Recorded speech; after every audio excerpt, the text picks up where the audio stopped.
আসসালামু আলাইকুম সবাইকে। কেমন আছেন আপনারা সবাই? আশা করি ভালো আছেন। আলহামদুলিল্লাহ আমরাও ভালো আছি। আজকে ইফতারিতে খিচুড়ি করেছিলাম। আর আমি এই খিচুড়িটা 3 ধরনের চাল আর 2 ধরনের ডাল দিয়ে করেছি, মুগ ডাল আর মসুরির ডাল। পোলার চাল, আতপ চাল আর হচ্ছে কি ভাতের চাল, আমরা যে সেদ্ধ চালটা খাই ওইটা।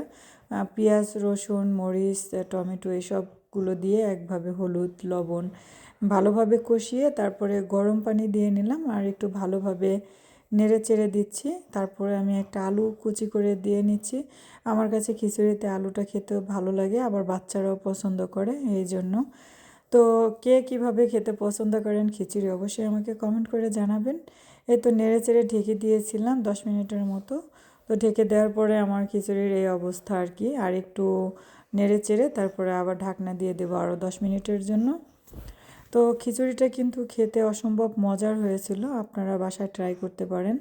খুবই মজার হয় এইভাবে খিচুড়ি রান্না করলে। আমি এর আগে কখনো এভাবে করিনি, এই প্রথম করেছি। তবে আমি খেয়েছি, এক বাসায় এক আপু করেছিল, তো তার থেকে এই রেসিপিটি নেওয়া।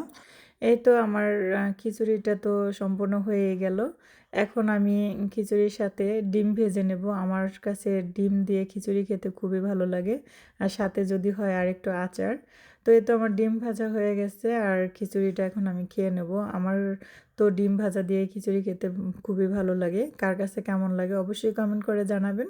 দেখা হবে নতুন কোনো ভিডিওতে। সে পর্যন্ত ভালো থাকবেন, সুস্থ থাকবেন। আল্লাহ হাফেজ।